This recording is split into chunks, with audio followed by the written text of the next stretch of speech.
And we're back. Hello, everybody, and welcome back to Rosicle. My name's Nathaniel, one of the hosts here at the channel. I am joined by my lovely co-host off screen. Say hi. I mean, I guess she's as off screen as I am. I just happen to be the one that actually does the opening for these unboxings. We've got a cool little background that was painted by our lovely co-host. Isn't it so beautiful? Shout out to her for that. And yeah, we're back with another deck unboxing. We don't have a ton of these left to do on the channel, but we still have about 6 or so to get through before the next decks come out with. The next ones are Lore When Eclipsed. We were talking about that just beforehand, but yeah, we're gonna jump into this, keep these things as short as we can, and there's always a ton of cards to go through. But before we jump into this, or as I'm opening the box, I do like to say, if you guys haven't liked the video, commented, that makes sense because it's pretty early on, but we do appreciate it if you do. If you haven't subscribed to the channel and you want to stick around because we make some pretty cool content, we'd love for you to hang out with us. We have a World School family going here, and I don't know what it'll be by the time you guys see this, but we're currently at 205 subscribers. We'd love for you guys to be the next person to beat that number. So let's take a look here. We have battle your friends, yada, yada, yada. It's the normal thing. Be prepared for anything when you're stocked up on tokens with Hazel of the Root Bloom. Spend all of your hoarded tokens on mana and clean house with a surprise horde of terrifying spells. Hazel of the Root Bloom. Hazel leads a shadowy faction of nature worshippers and will go to any length to preserve balance for her community. All right, squirrels. This deck is nuts. Crazy. Gotta love the puns. So in case you don't know, you gotta get yourself a fiance so you can toss the trash at them. Which is dangerous because you're throwing it over the camera. It's fine. You just gotta know that you're good. You just gotta get good people. All right, so then you get to see all this fancy stuff that doesn't really matter and is all made out of just cardboard anyway. Slide out the actual deck itself. Plop down the little lore thing that we will read because every once in a while it's pretty good. More trash. She just throws it on the floor for what it's worth. So yeah, I'll make him pick it up later. It's really nothing too crazy. All right, so then we have really, this is what you're paying for. Clearly. The deck box itself. This thing is really quality paper. I find that it folds really decently. So. But all jokes aside, you get a nice deck box to store it in. We do store all our precons in these things. They do all get stored in it. They are worth something. And they do, I like that they made them fit 100 sleeves cards. Even though sleeves don't come with the deck, it'd be even better if sleeves did come with the deck. And then we have the coveted Collector Booster Sample Pack. This is why you buy the boxes, people. Not really, but we will open it. All right, so let's dive into the lore for the deck. Why don't we? Skip ahead if you want to get in straight to the cards being opened. We're going to get through this, hopefully, pretty quickly. So we have some art of Hazel of the Root Bloom. She's pretty cute. Nice squirrel. I don't know. I don't think it's squirrel tribal, but it might be. All right.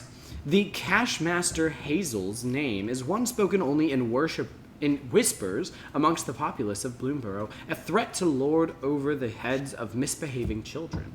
She is the enigmatic leader of the Belladonna, a resistant faction both vicious and covert in their bid to reclaim the world for nature. Once a mere cash worker for a humble farming commune, Hazel grew up enraged by her community's unsustainable practices and mistreatment of nature and swore to change them. She gained infamy, though, rousing speeches and powerful druidic magic, eventually seizing control of her commune after its old leader mysteriously passed. Sus. Though the cause of death is yet unknown, some say it looked frighteningly similar to nightshade poisoning. Also sus. All right, Hazel is seldom seen nowadays, preferring to cloak herself in a shroud of mystique. When she does emerge, extraordinary feats of magic are sure to follow. She still closely monitors the food caches of her commune, her magic spreading forth a feast bounty with little concern for those in its way. She once even bridled the calamity beast of spring and used its extraordinary magic to entomb an entire village under a grove of berry bushes as tall as the tree. Haughty and stern, Hazel is known for her hair-trigger temper and cold-burning anger, but those who know her well say she's a secret softie, not to mention a fantastic boss. Oh, that's so cool. Okay, so flipping now into how to play the deck. Squirrels just want to have fun. Stockpile a stack of snacks and squirrels with Hazel of the Root Bloom. With Hazel's ability to use all your assorted tokens to add mana, you can cast more and bigger spells to stay ahead of the competition. This deck features a handful of squirrel synergies to turn those little rodents into a fearsome force. Harvest some wins by creating copies of whatever kind of token best suits your strategy. Now, I have heard through the grapevine, because I haven't opened the deck, obviously, that this deck was a little bit disappointing because people love squirrels. People love squirrels in Magic. They are a very popular and old tribe. And people were pretty disappointed because it's not really a squirrel tribal deck. There are some squirrel tribal-y things, but I want to say, there were like, 20, maybe less squirrels in the deck or something like that. So people were like, this really isn't the build you want to go for if your goal is just squirrel tribal. It's kind of its own thing. It's almost like a token tribal deck, not quite squirrel tribal. We will see if there are any truths to that. We are going to open this up here. We're going to take off the tokens and take a quick look through our tokens. We've got a 1/1 Squirrel, a 10/10 Eldrazi, 1/1 Pest, 1/2 Spider with Reach, 1/1 Human Soldier, 1/1 Rat, 2 1/1 Rats, a 0/1 Goat, trash. Let's see, 2/2 Wolf, 3/3 Raccoons, a 2/2 Wolf with some abilities, Blood, Shapeshifter, Clue, Food, Treasure, and Treasure, aka there are a ton of different tokens that they decided that this deck, we're already not doing the focusing thing, huh? That this deck could make. All right, tokens off to the side. Not that it really matters because they don't get sleeved. Do we want to show the sleeves? Yeah.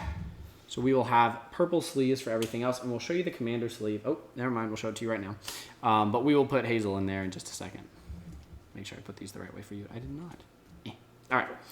Now, we always start out by reading the commander so that we can get an idea of what the deck actually wants to do. So let's see if we can get this to focus. We can. Hazel the Root Bloom, 2 and a Golgari, 3/5, legendary creature, Squirrel Druid. Tap, pay 2 life, tap X untap tokens you control at X mana in any combination of colors. So tap, pay 2 life, and just use your tokens to go massive mana. At the beginning of your end step, create a token that's a copy of target token you control. If that token is a squirrel, instead create 2 tokens that are copies of it. So a pretty good kind of combo-y, commander-y, token-y deck. But it's not really squirrel tribal. It does want to make token copies of things. And if the things you're making token... Wow, it does not want to recognize that. There we go. But yeah, so we will put her off to the side to just kind of remind us. If the focus ends up messing up, we will change that. But for now, we'll put it there. Then we are in 2 colors. I'm going to guess that our basics go here. Nope. Nope. Nope. Wow, I was very wrong.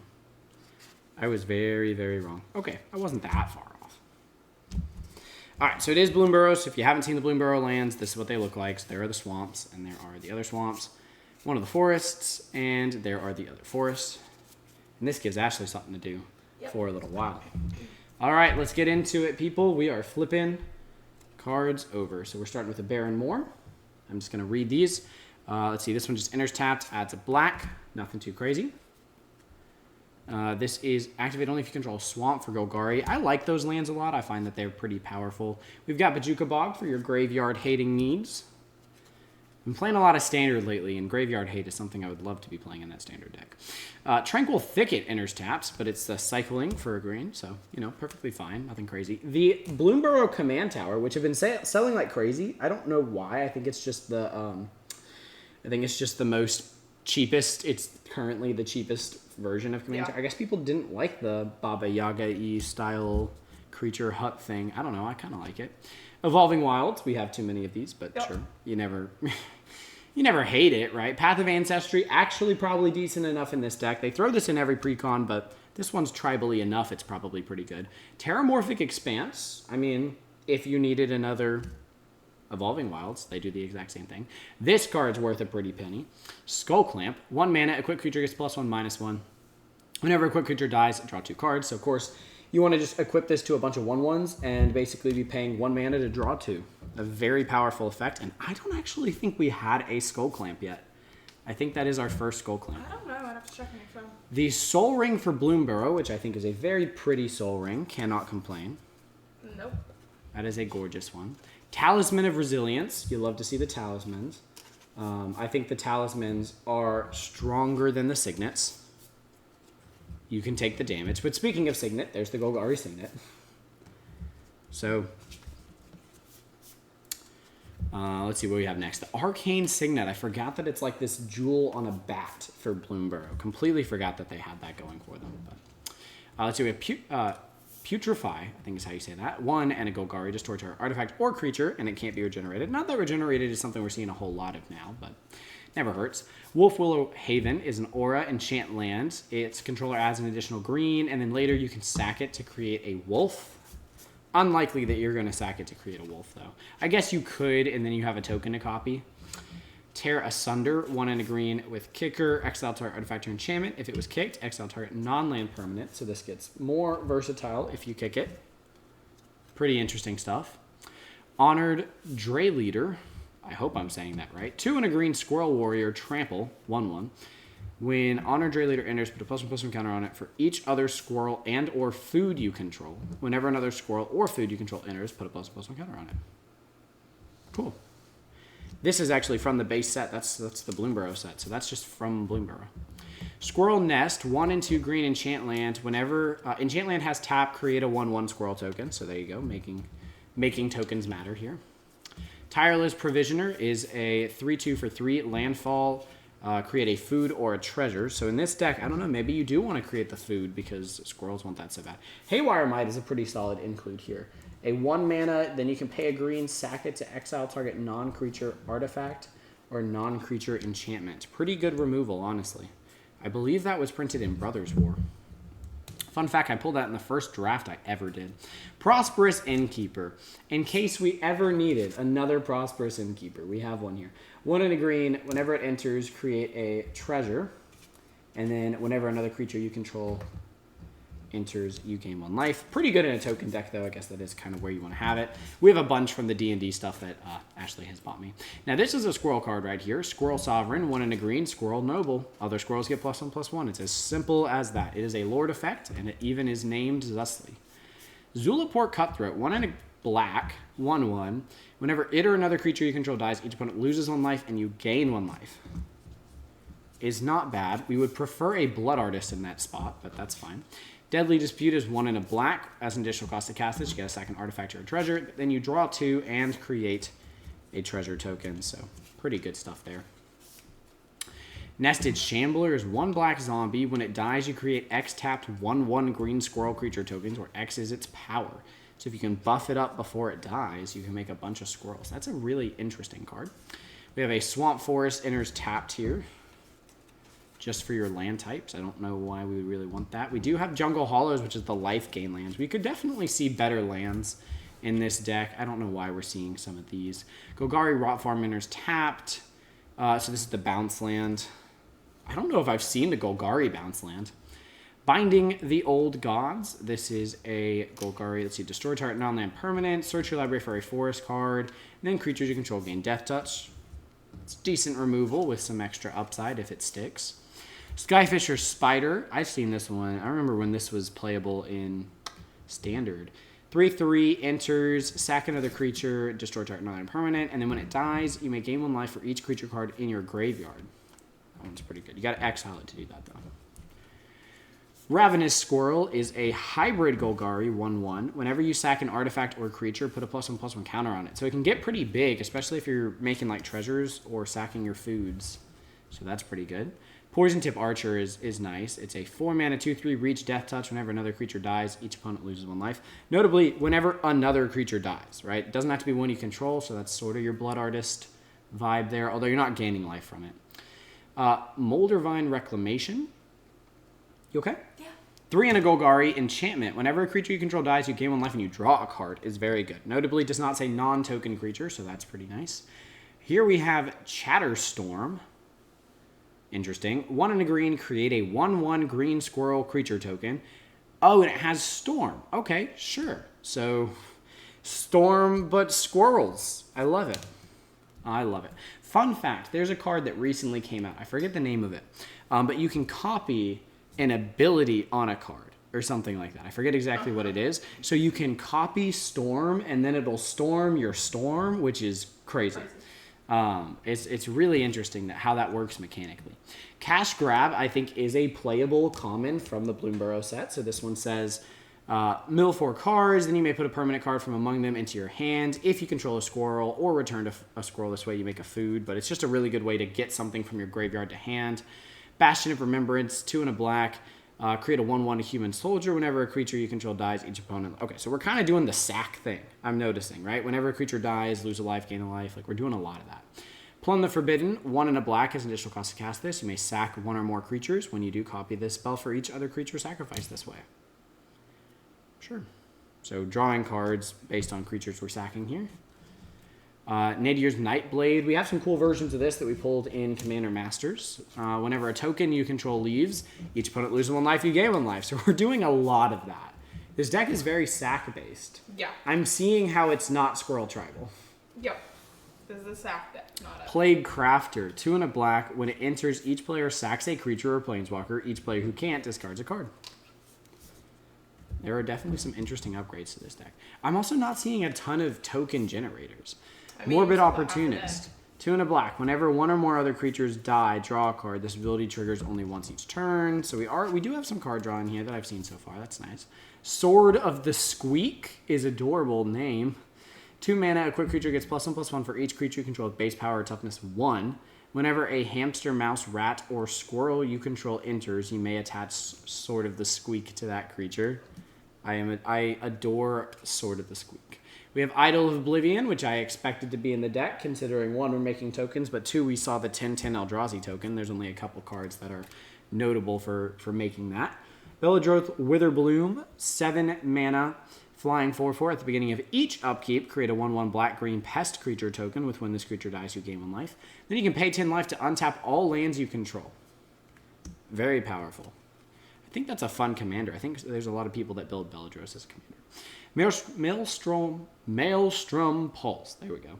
1 on a Goldari, destroy target non-land permanent, and all other permanents with the same name.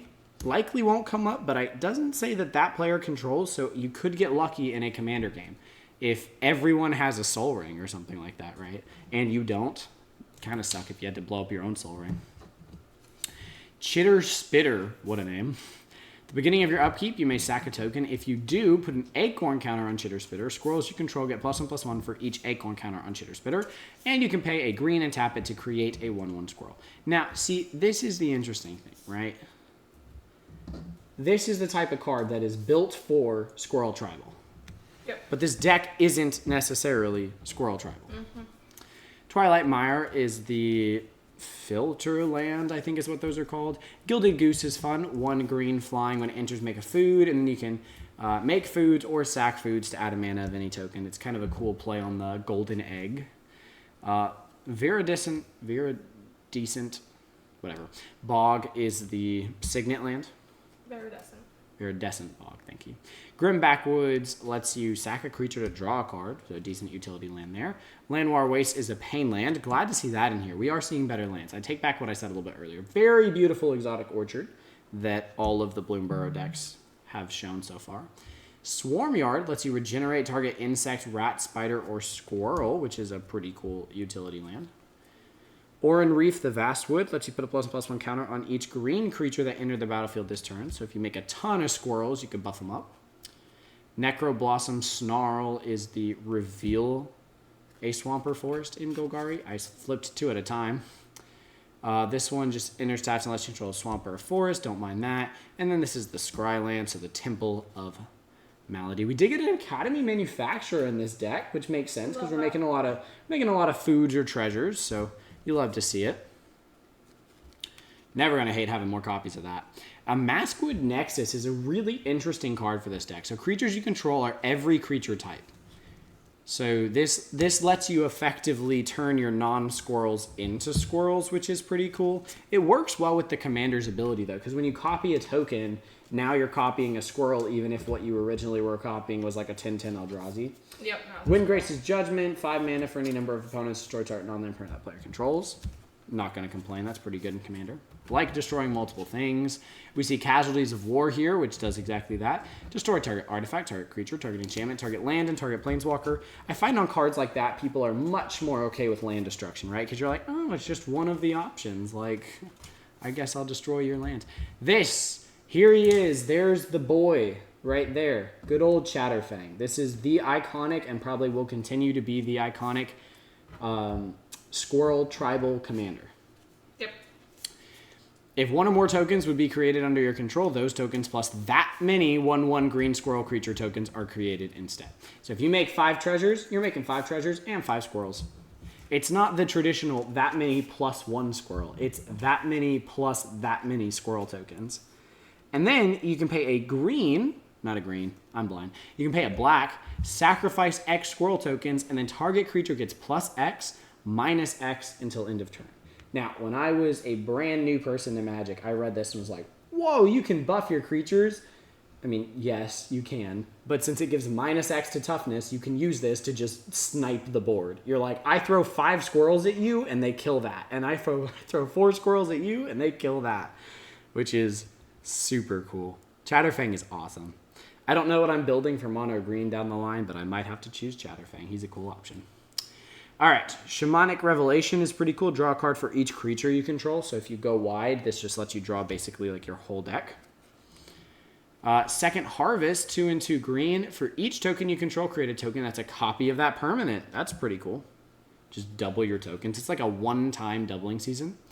Beastmaster Ascension. Whenever a creature you control attacks, you may put a quest counter on Beastmaster Ascension. As long as Beastmaster Ascension has 7 or more quest counters on it, creatures you control get +5/+5. So a nice Anthem and...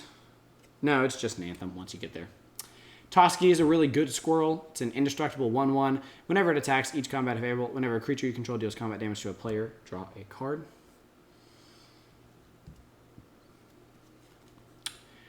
Deep Forest Hermit, Vanishing 3. This creature enters with 3 time counters on it. At the beginning of your upkeep, remove time counter from it. Okay, cool.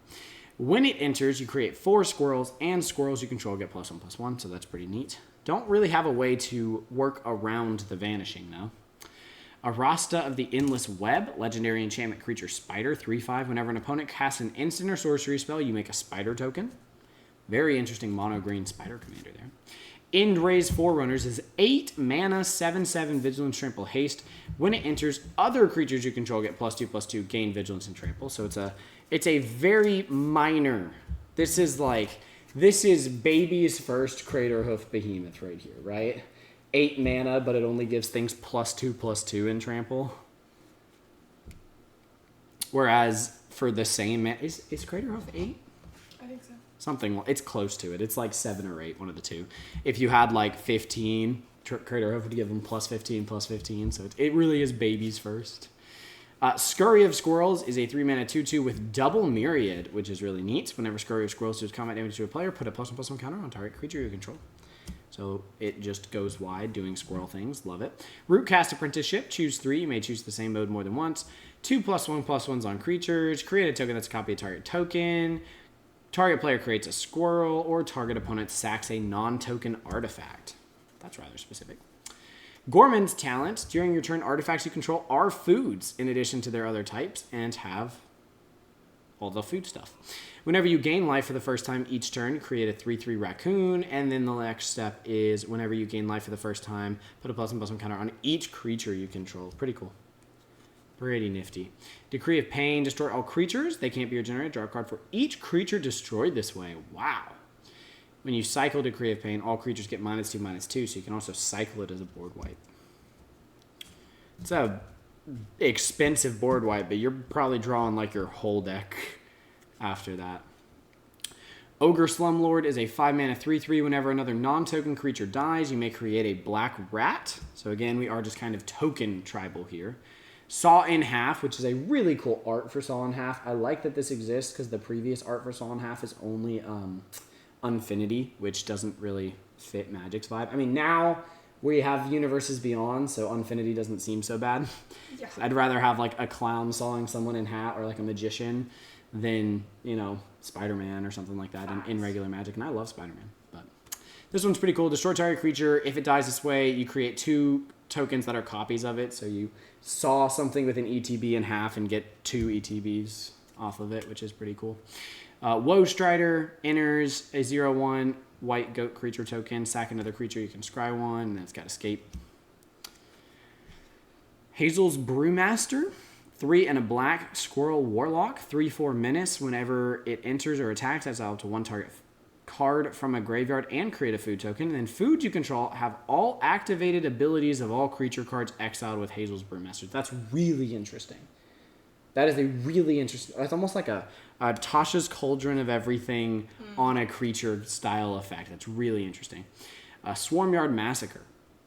5 mana, create 2 1/1 squirrel creature tokens. Then each creature that isn't an insect, rat, spider, or squirrel gets -1/-1 until end of turn for each creature you control that is an insect, rat, spider, or squirrel. So this is for insect, rat, spider, or squirrel decks, a one-sided board wipe. Again, don't love the fact that all of my other tokens that I'm making aren't going to benefit from that. Definitely think this deck needed to pick a direction there. 5 mana Moonstone, Eulogist, Bat Warlock, 4/4. Whenever a creature an opponent controls dies, we get a blood token. Whenever you sack an artifact, you put a +1/+1 counter on it and it gains life. Not too bad. Oop, picking up multiple cards here.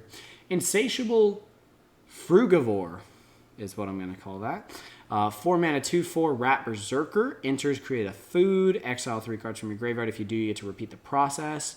Pay 4, sack X foods. Creatures you control get +X/+0 in game menace until end of turn. So nice pump effect. One-time pump effect, though. Chittering Witch, Human Warlock 2/2. Enters, create a number of 1/1 black rat creature tokens equal to the number of opponents you have. So really only playable in Commander. Flipping now into another nice... I forgot all of these come with a full art Planeswalker, don't they? So this one is a Garruk turned Badger? I think that's a Badger. Anyways, 6 mana... 4 and a Golgari, create 2 2/2 black-green wolf creature tokens with when this creature dies, put a loyalty counter on each Garruk you control. Oh, there's no way to actually buff. It has no plus. You have to kill the green wolves. But that's good, because you can sack them for your own benefit and then get Garruk up to 6. And that's pretty cool. Destroy target creature, draw a card, and then, of course, if you do get to 6, you get an emblem with creatures you control, get +3/+3, and have trample. Honestly, a pretty solid Golgari Planeswalker. And last, but certainly not least, we have the Odd Acorn Gang. I actually pulled one of these in something. I think it was the Bloomburrow Collector Booster Pack I opened. I opened one Bloomburrow Collector Booster Pack. That was gotten to me for my birthday, and I think it had one of these in there. 5 mana, 5/5, because of course I immediately went, this would go really great in Squirrels, and then of course it was in Squirrels. But either way, 5 mana, 5/5, Menace, Trample, Reach. Squirrels you control have tap. Target squirrel gets +2/+2 and gains trample until end of turn. Whenever one or more squirrels you control deal combat damage to a player, draw a card. This is very, very, very good Squirrel Tribal card, and that is the deck. What do we think? I think it's good. I think it's interesting. I think that it is definitely token tribally and sack tribally, like sacrifice focused, more than it is go wide squirrels. But because people like the idea of go wide squirrels, they also had to include some go wide squirrel cards. You okay? You're making some faces about the deck over there. What's going through your head? You're all good. I just want to know like what you think. I think it's good. All right, well, we will rate it in a second. We are going to break into the coveted Collector Booster Sample Pack. So let's do that first before we rate the deck. And she can get the deck all ready to go over there for you guys. Once more, do remember, this is not why you should buy. This is never why you should buy these things, but there is always the off chance that you pull something good. I do not remember which order they are in, so we are just going to risk it for the biscuit here. Flippity-doo-dah. Okay, well, I know he's not worth anything, but we pulled a Phineas Ace Archer, which could have been worth something if we pulled a very specific version of him, but we pulled the foiled this art version of him, which, of course, he was included in a starter deck, so his ability is not something that is hard to find. I would say that this version foiled is probably going for 42 cents. $1.24. Really? Yes. He broke $1. I'm proud of him. Me too. We now have 2 versions of Phineas over $1, even though one version of Phineas is... $109. That's the other version? Yep, $109. Well, I'm saying, even though there's a version of Phineas out there that costs like 12 cents. Yeah, the other version, 15. There you go. And we have that one too because we own the starter decks. And then our other card is the Seasoned Warren Guard. 1/2, whenever Seasoned Warren Guard attacks, while you control a token, it gets +2/+0 until end of turn. What's it worth? Foiled, I will say that it is worth 7 cents. 16. 16? Good for Bloomburrow. I mean, the Bloomburrow card packs. Well, the regular packs are fine. It's the collector booster packs are outrageously priced. Yeah, it's slippery.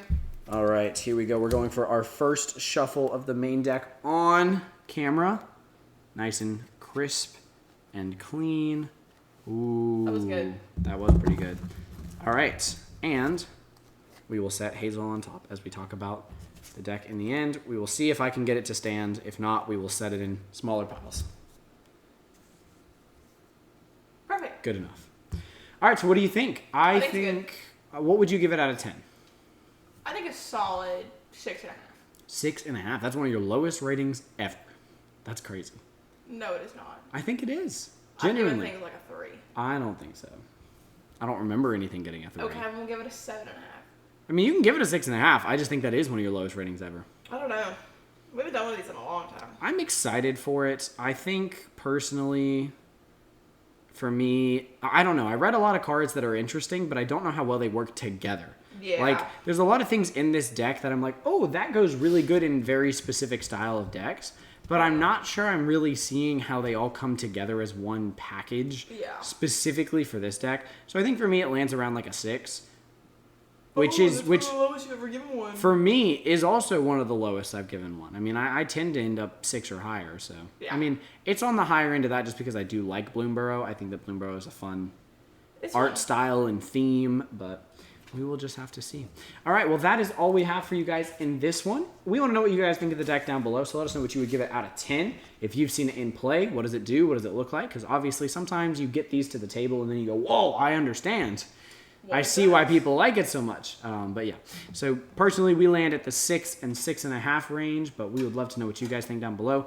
As we mentioned, comment, like the video, subscribe to the channel if you haven't already. We are marching towards, what, 250 technically is our next goal. So 250 by the end of the year would be awesome, but every single one of you guys helps, and we love and appreciate you all. That's all we have for you guys in this one, but we will see you guys in whatever comes next. Until then, may those rolls be ever in your favor. We'll see you guys next time. Peace out. Bye, y'all.